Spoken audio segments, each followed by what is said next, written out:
Yan, hello, good morning guys. So maaga pa ng oras. Alas 4:30. So tinawagan ako ni Ashley, asawa ni Michael.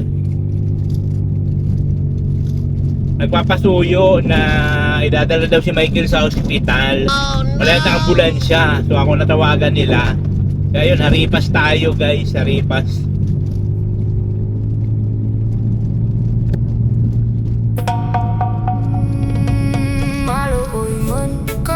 Sa pareho ko na para lawod. Sige mi anhino ang likod nagkukulog na nag-uuriod.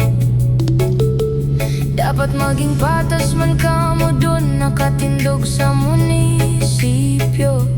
Kay nag-aawatan panahon, nagmamahalan para kalon.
Naglalawod maski nagbabagyo, nagbabatak sa hikot maski nagsusubas ko. Kaya pag naghahangin-hangin, di mo maaraman sa aga kung may barahera busong. Siyaksan masa isda nagkakarasa sayangan grasya. Pwera busong, bosisan bungto kayan hustisya wara sa merkado. pwera busong, Diri na tama kami ang gutom ni Sinda may gana.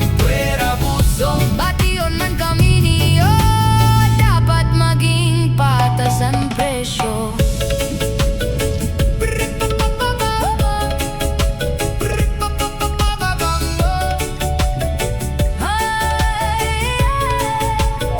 Bati pag nagabot sa eleksyon, sige na niyo mas papansin.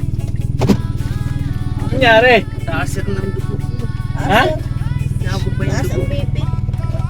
Kinuulaman. Ay, sir. Pero nakainuman niya ang gamot, sir, kaya lang di nagbababa. Kina? So, sir.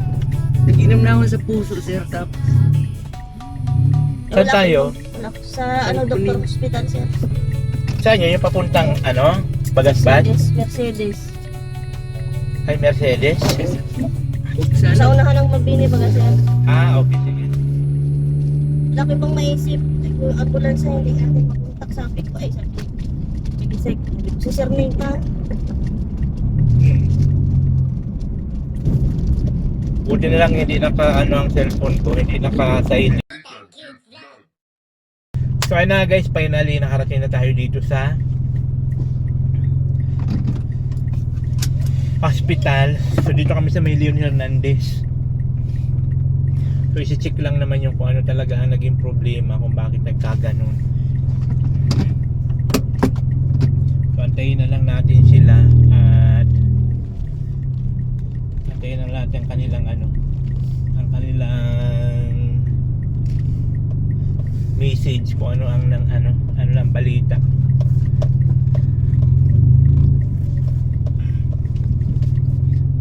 Antayin na lang natin dito sa labas.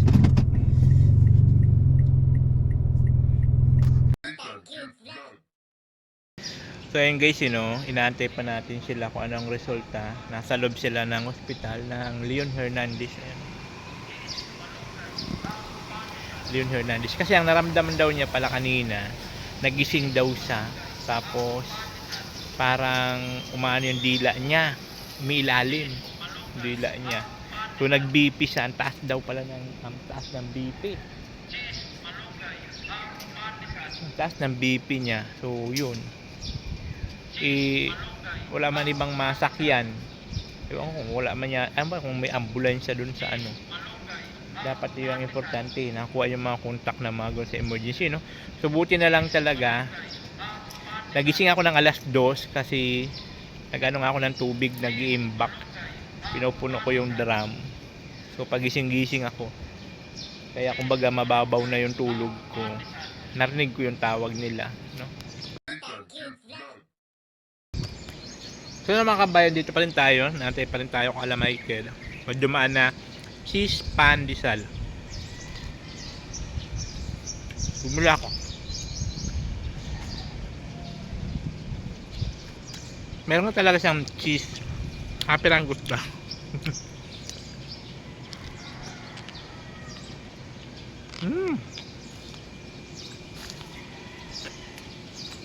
Masarap nito guys. Mayroon kang kape. Sausawan na kape. Diba? Ano kaya nangyari doon sa loob?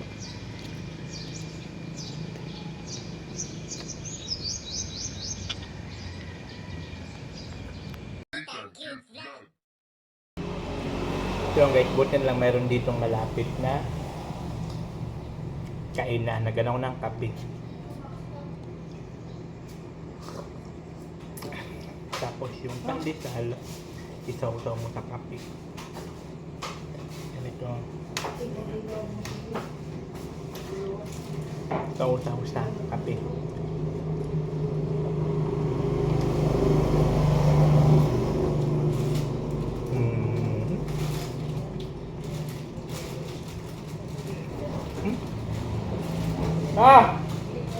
Ano nangyari? Antay kami resulta ng laboratory. Asan na si ano? Andun sa loob. Di makumpain. Buti lang. Safe. Sabi ko, ano yun, masamang damo. Huwag ka naman sa studio mo na kami iwan. Kaya lang. Ano masakyan mo? Utang ka na yung gas. Kasi naupahan na. Ay, walang problema yun. Kantayin na lang natin. Wala mo ako gagawin. Antay mo na kami. Oo. 1 hour pa yung laboratory. Hindi mo ako nagmamadali. Balitan ko na lang. Sige, sige ako. Andun ako nakapark ko. Oo nga, nakita ka na. Hindi nakita ka rin. Oh. Safe.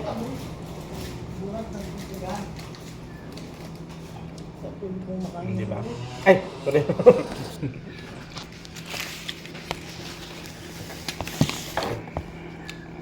Safe siya guys, safe. So, ano siya? Masamang damo. Kaya walang nangyari sa kanya. Masamang damo. Michael. Ano pa siya? Wala pa siya invitation kay St. Peter. Ayaw, di ma.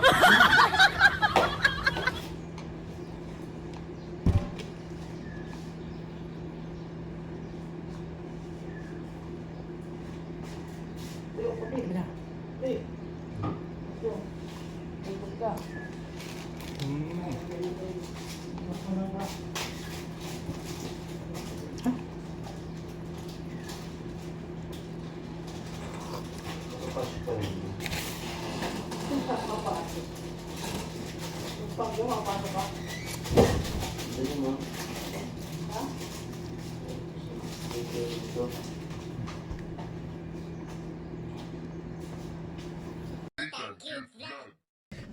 ayan, may parking pala dito guys. So may parking pala. So dito na muna tayo. Dito muna tayo tambay sa parking. Habang inaantay sila, tinaantay pa raw yung laboratory test. So buti okay naman, hindi naman siya i-confine. Napababa rin yata yung napababa rin yung dugo. Grabe no, mga biglahan. Siguro guys, yun yung yun yung cause ng mga sinasabi nilang bangungot, tapos natsuchugi. Kasi gano'n nangyari kay Michael, buti nga daw nagising siya, tapos feeling niya, yung dila niya umiilalim na, di ba gano'n yun na high blood? Di ba pag mga pag lalaki, pag na high blood, hinihila yung pututo. Iwan ko lang kung totoo yun o chika-chika lang. Mema-mema lang. Pero kadalasan, di ba? Kadalasan na nakikita natin ay naririnig, hinihila daw yung pututo pagka gano'n, di na-atake sa puso. Sobrang taas ng ng dugo, high blood. So ngayon dito muna tayo ngayon sa parking. At naman tawag dito, pa man sila waiting. So dito muna tayo. Buti lang talaga may parking.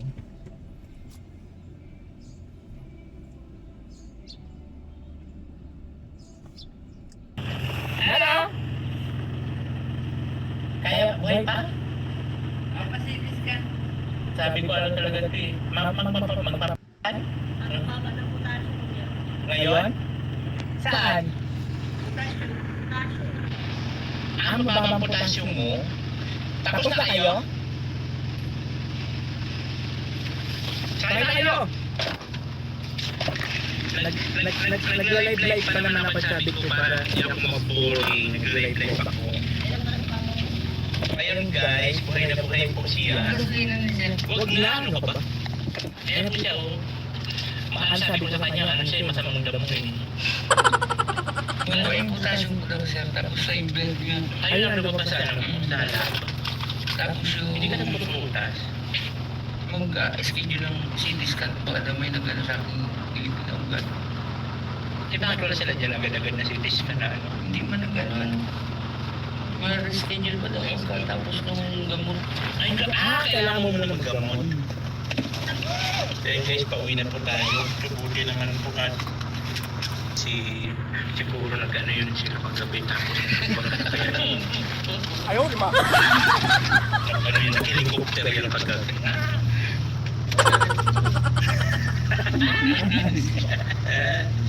Dahil guys, pauwi na po kami.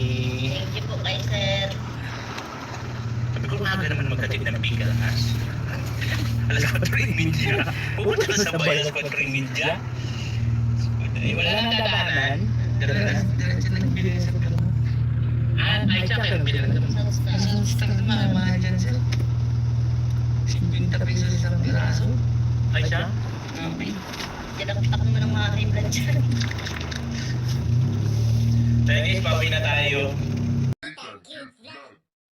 So ayun nga guys, natin na natin sila.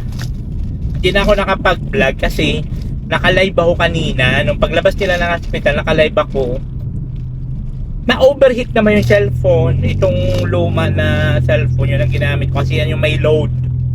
Ay, Diyos ko dahil nalubat. Kaya sabi ko sana, hayaan ko lang sa naka-live na sa harap yung camera para nakikita nyo yung dinadaanan namin. Pag tingin ko overheat na, pag nag-overheat naman, pag nag-overheat automatic patay na siya.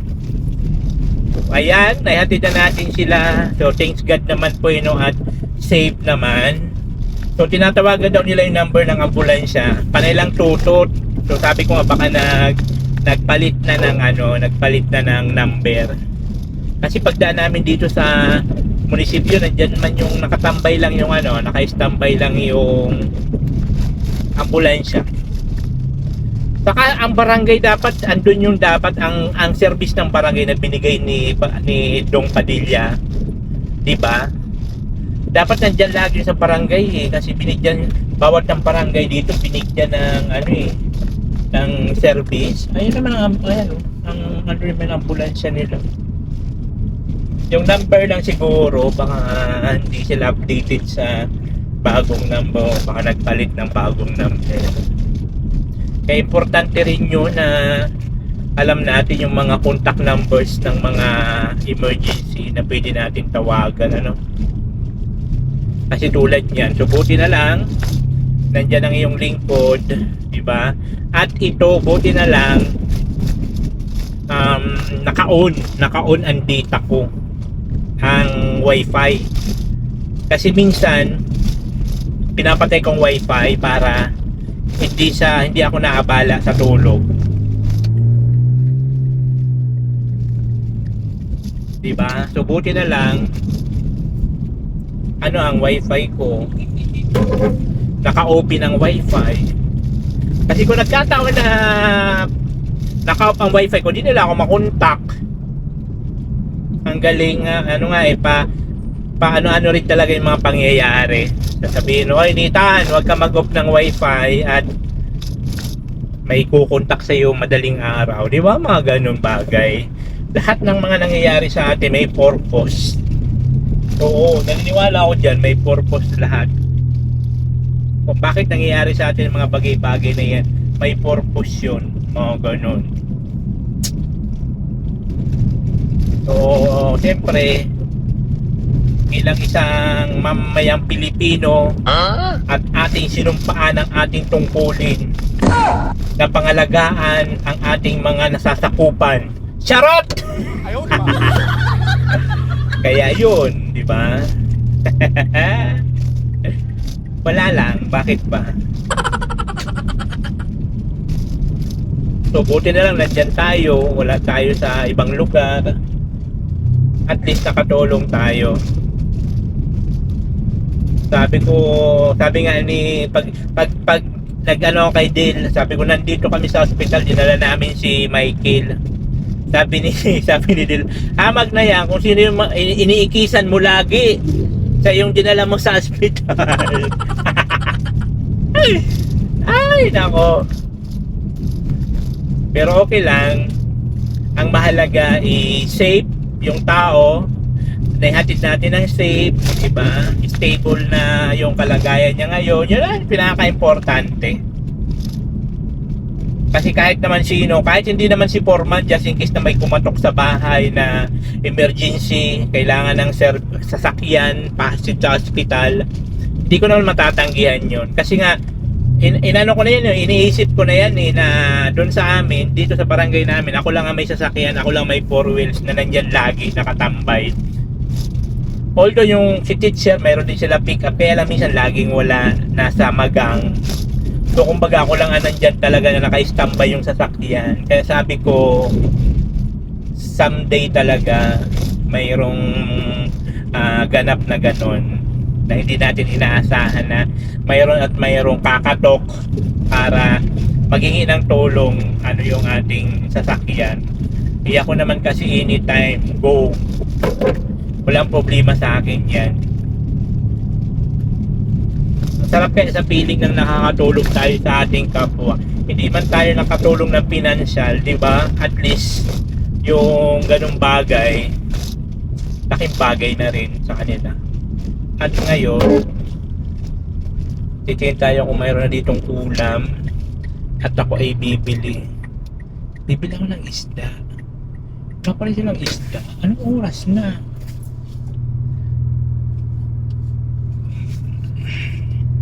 Gano'n muna ako guys, titingnan ako ng isda. Mayroon sila. So ayan guys, dito na tayo ngayon sa bahay. At thank God, nakauwi na tayo ng safe. Okay na rin po si Michael, si Foreman. So ngayon, magluluto ako ng ulam namin. So siyempre uso ngayon ang mga high blood attack. Kaya isda binili ko. Wala may mga isda, tilapia, bangus, yun lang. Kasi dapat nag-ano ko ng yellow pin, yung lagi binabantayan ko. Kasi masarap yun paksiw mo ng matagal na matagal yung hanggang lumambot na lumambot yung buto wali. So bangus na lang, so magsisigang na lang ako ng bangus. Di ba? Kasi nakakatakot ngayon ang mga baka atake. Ay, init! Laman. Diba? Nakatakot yung ganun. Kaya yan, gigisa na lang tayo. Magano lang tayo, paksiw. Magpaksiw na lang ako ay magano, sigang, nabangos, para iwas high blood. Diba?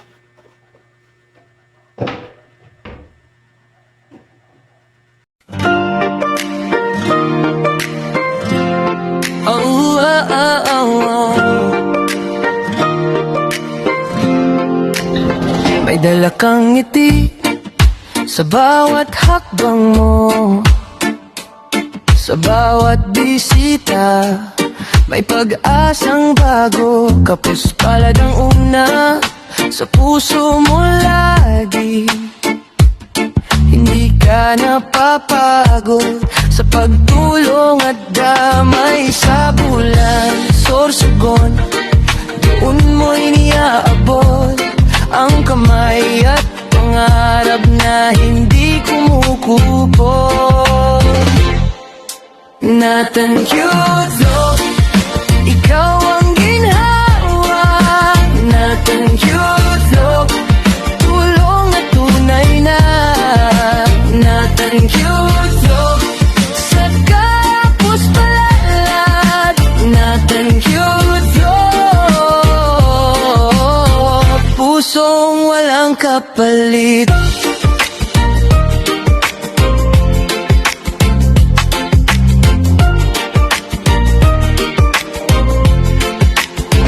Sariwang bigas at simpleng gamit. May baon kang saya sa bawat hatid. Masaya kang tao na mapagbigay ang isip at puso mo sa kapwa. Nakatuon palagi sa bulan. Sorsogon, ramdam ang ligaya.